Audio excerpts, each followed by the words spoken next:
Hey guys, and welcome to today's video. Today, we had to Judge Perkins' courtroom to deal with another sovereign citizen who thinks he knows more about the law than every practicing lawyer and sitting judge in America. So let's begin. City of Detroit versus Christopher Perry Lewis, case number SP 151-06611. Appearance for the record, please. Sherika Harris on behalf of Mr. Lewis, please state your name for the record. I don't have an attorney. I'm representing myself. I articulated that at the last hearing. Today is the date and time set for a ring on the bench warrant. I'm going to enter not guilty plea on his behalf. I'm going to give him a $0 bond. Mr. Lewis, you said you were here last time. Why did you miss your date? I actually didn't miss the date. I actually sent you a motion today to show you proof that I was actually in the hearing, and I was locked out of the hearing after an hour of waiting, as well as I sent you a motion for dismissal as well. I sent it last week. Yes, I sent it last week, but I resent it today, and I sent it in a Zoom chat as well to the prosecutor, the clerk, reporter, as well as the clerk. I didn't get that motion, either of those motions. Is there any way you have availability to look at the Zoom message, right? I sent it to not only your email, but the Zoom chat as well. I need it in my email. I don't sent it twice. I could tell you my email if you want to search it, but you should have it twice in your email. I resent it. What's your email? What's your email? Chris, CHRISLEWIE, Midtown, that's MIDTOWN @gmail. Chris CHRISL, right? Yes, EWIE. Interview 1. So the self-proclaimed legal genius doesn't even know how to send an email properly makes sense to me. Okay, I'm resending at the moment. I'm gonna put my email address in the chat and I'll put my email so you'll have it, and send that to me, and we will have an opportunity to read that. I'll confirm that you sent. I'll wait to confirm that you send it to me, and I'll give you a date. The next court date is going to be a pretrial date on May the 28th, 2024 at 8:30. You need to get a copy of that to the city attorney as well. I actually just sent it to the prosecutor as well. Daya Mason, is that her? Yes. Prosecutor? Yes, I did just send her attachment. If she could send me a confirmation that she received it. Get it to her email address. So Mrs. Mason, you put your email address in the chat as well, so Mr. Lewis can get you a copy of that. I really appreciate that. File of that motion, those motions that it has. All right. I'm going to wait on that. Once I confirm that you gave me that, I will recall the case. Interview 2.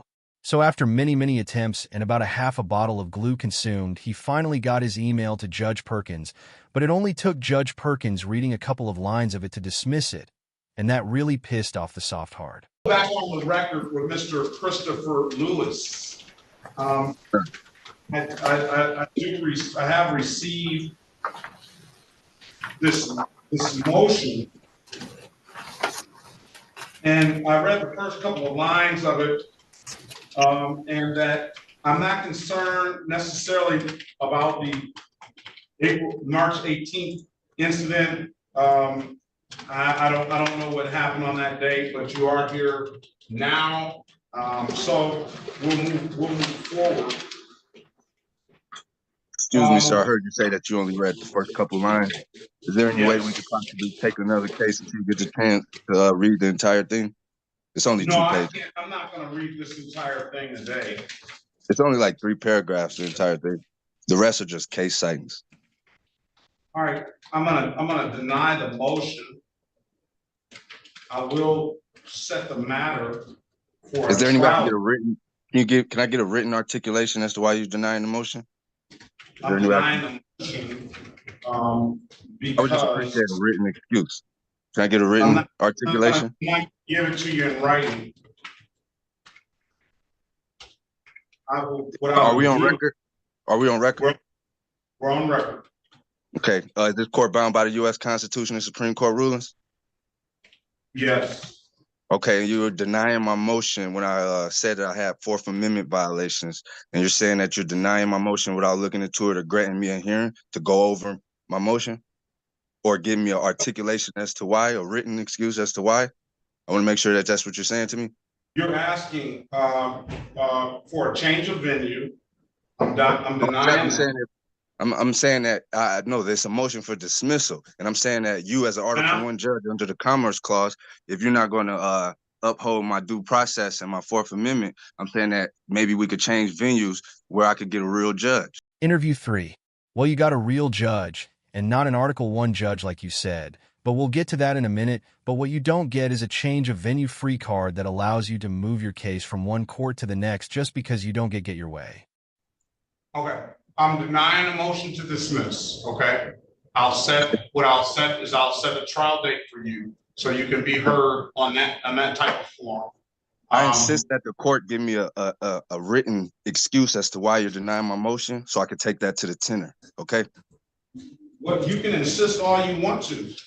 Okay, I appreciate that. But I'm telling you, you're telling me today why you're not going to look into it or give me a hearing. That's so I can go over the evidence that I have to present to go with my motion. You don't want to do any of that. So I'm just asking that you can give me a written excuse that I could go take and complain against you on, because that's violating my due process. You didn't even give me the chance to say we're going to schedule a evidentiary hearing or something like that. You're going to sit up here and disregard that when I made genuine claims and put genuine evidence in there. Overwhelming. Interview 4. If it was overwhelming, then it would have been dismissed. Your motion was denied because you make the exact same sovereign citizen claims, and it only takes a real judge like Judge Perkins a two-on glance over to realize that there's no legal basis. Hey, like I said, there's no crime. This is a fraudulent charge. Y'all don't have, there's no suspect. Y'all suspect me for no crime. There's no victim, no losses. Okay? And in a minute, it's going to be malicious prosecution. So I'm asking you to dismiss this charge or change the venue. And if you refuse to do that, I'm asking you for a written excuse so I can take it to the tenor, sir. That's what I'm telling you. Because if not, I'm going to go to the tenor without it and let them know that you refuse to give me a written excuse and you refuse to give me an evidentiary hearing, but you just straight denied it. When you just 5 minutes ago, you said you didn't even read it. Now you just denied it. That's conflict of interest. That's bias. That's all that. So let's put it all on record. If you feel just as strongly as you feel, give me a written excuse. If not, let's change venue. Because you're an Article 1 judge under the Commerce Clause. This conflict of interest, you only here to make money, man. You know what I'm saying? It ain't no crime. Wait a minute. Ain't no victim or no loss, bro. I'm not your, listen, I'm not your man. Look, sir. Hey, sir, Okay. respectfully, you're an Article 1 judge under the Commerce Clause. You've been on the bench since what, 21? Couple years? You need to talk to somebody. Interview 5. Oh, he's talked to plenty of you, but none of you have been able to make a legally convincing argument that has any legal merit whatsoever. So, unless you went out and purchased some super secret sovereign CI and court information that none of the other knots have ever found, then none of it's going to be new. And today you'll be providing nothing more than unintentional deprecation for all of us to laugh at. I'm asking you to give me an evidentiary hearing to go over my motion for dismissal with the overwhelming evidence or change venue. Because if not, I'm going straight to the tenor right after this. And that's on you, sir. You had this. You did this. Oh, all right. Now I'll let you speak. Straight like that. No, that's all we need. I don't want to hear any more from cool. It's cool. I appreciate it. This due process violation. This is a due process violation right now. And the way y'all tried to railroad me when I was ready to argue my trial. I told you I was here to argue my trial. Y'all locked me out. Now you're trying to start the process over. They're not prepared to present a case. I'm telling you. They're not prepared to present an injured party, sir. What are we doing? Listen. Please do not say any more. You've already made your record. I've given you that opportunity. If you continue on, especially interrupting me while I'm talking, because I didn't interrupt you while you were talking. I'm not your bro, I'm not your man, and I'm not to be interrupted when I'm speaking. I gave you the respect and the right to speak. Just because you're unsatisfied with the way that I ruled, then that's not my problem. You take whatever. Wait a minute. Let me say it. You take whatever recourse that you feel that is necessary. Now, what I can do, Mr. Lewis, is I can set you a jury trial date. And at that jury trial date, you will have an opportunity to represent yourself or do whatever you want to do and put all your proofs on the record by a jury of your peers, and you can argue it that way. Interview 6. A jury of his peers, you mean a bunch of third-year third graders? Good luck with that. I appreciate that, but I was still like a written. You order the transcript. You order the transcript. It's in the transcript. You asked me to read the couple of paragraphs that you made. Most of the paragraphs was referencing the incident on March 18th, as you and I'm not even debating or disputing it. I said I'm not concerned about March 18th or any missed date. I said that the most of what you're saying is in the it's not you know, I'm not even going to hold you to that, but in paragraph 2. Moreover, I want to emphasize that the initial charge against me in this court is fraudulent. I don't know that to be the case. That's why I'm giving you an opportunity to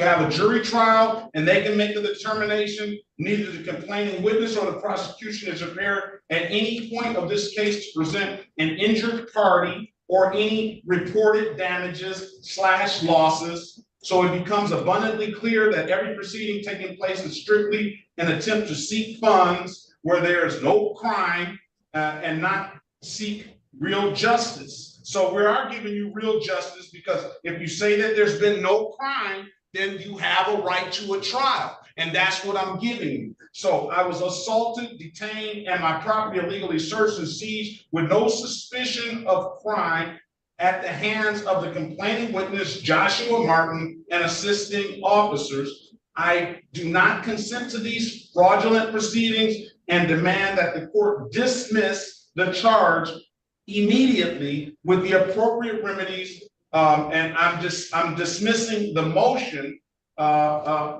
based on that, because I am giving you a proper forum to argue your case, or allow me the right to change the proper venue of federal court where my U.S. constitutional rights will be upheld and not disregarded by Article 1 judge under the Commerce Clause. I don't understand that. Interview 7. That's okay, Judge Perkins, because it doesn't mean Article 1 judges are typically federal judges and derive their jurisdiction from Article 1 of the United States Constitution. Judge Perkins, on the other hand, is a state judge and derives his jurisdictional powers from the Michigan State Constitution, which gets its powers from the 10th Amendment of the United States Constitution. Indicating a clear conflict of interest, I do not wish to proceed with this matter. You don't have to proceed any further because I'm dismissing the case. He did cite some case law. It was at Sherrar v. Cullen, 481 Federal 2nd 945. For a crime to exist, there must be an injured party, corpus delicti. There can be no sanction or penalty imposed on one because of the U.S. constitutional right. Louisville versus Motley, 211 U.S. 149, South 29 S period court CT 42. Any tribunal court finds absence of proof of jurisdiction over a person or subject matter, the case must be dismissed. The accuser bears the burden of proof beyond a reasonable doubt. All right, so I'm dismissing the motion. All right, and you can get a copy of that record on of what we just made by going through the proper channels of the court to get the court reporter to produce that record. I can't even get the court reporter to respond to my voice messages or you to respond to my emails, sir. The court is not going to respond to your voice message. The court reporter is going to respond to you coming the 36th down. district told me to call her today, that I was locked out of my trial date. I had a scheduled trial. The court told me to call her that day, and I called her that day, and she still hasn't responded. So I'm trying to see if the court that you work for is trying to tell me how the appropriate channels, and then y'all doing it different in y'all court. What am I to do? I think you're talking about the court clerk and not the court reporter. This is a distinct. Yeah, I was told to call the clerk the day that I was locked out, the moment I was locked out. So we've moved past that getting You know what locked I'm saying? out But that on was my March trial 18th. date. Yeah, so I'm How giving soon you can I get another. another trial date, sir? How soon can I get another trial date? That's what I'm asking. That's what we're trying to do now. A jury trial. A jury trial. I'm gonna let the jury of his peers hear what he has to say. Interview 8. Yeah, Judge, get it right. His name is Dumb Flawed LB. And you know, Judge Perkins had to throw one more jab in there before he left. July 23rd, 2024 at 9 a.m. July 23rd. Yeah, 2024 at 9 a.m. We'll have a final pretrial the day before. Why would we need a final pretrial? Why would we need a final pretrial? Because I said I wanted one. But that's how you protecting your interest. You protecting your interest, and you're gonna dismiss it on that day. So you trying to play with me? You could dismiss it today, sir. God. You literally, look. You literally, but A violating final my due pretrial, process. 8:30. You are Miss literally Mason. violating my due process. You can't even give me a written excuse, but you want all this whole. Mr. Lewis, I know you don't want counsel, but is it possible we could talk in a breakout? Hey, excuse me, ma'am. I do. Excuse me, ma'am. I am in pro se. I'm in pro se. Go wherever you want to. Final pretrial I July am. It's all good. 22nd. And trial date is going to be July 23rd. All the parties must appear on the final pretrial date, and the jury, and that can be on Zoom. And the next day, the jury trial date is in person. Have a very good day, Mr. Green. Best of luck to you. That's not my name. Interview 9. All right, guys, that's the end of the video. As you can see, I'm back from my trip, and I'm ready to put in some work. But I want to say thank you to everybody who watched my videos while I was traveling. The comments you guys left kept me laughing and happy through my entire trip. And I both really appreciate and truly anticipate reading the comments on every video and live stream that I put out. Thank you. So if you liked the video, hit the like button. If you disliked it, hit the dislike. But don't forget to leave a comment below and subscribe with notifications on so you don't miss any of my content. I'm Team Skeptic, and I'm out. Here we go.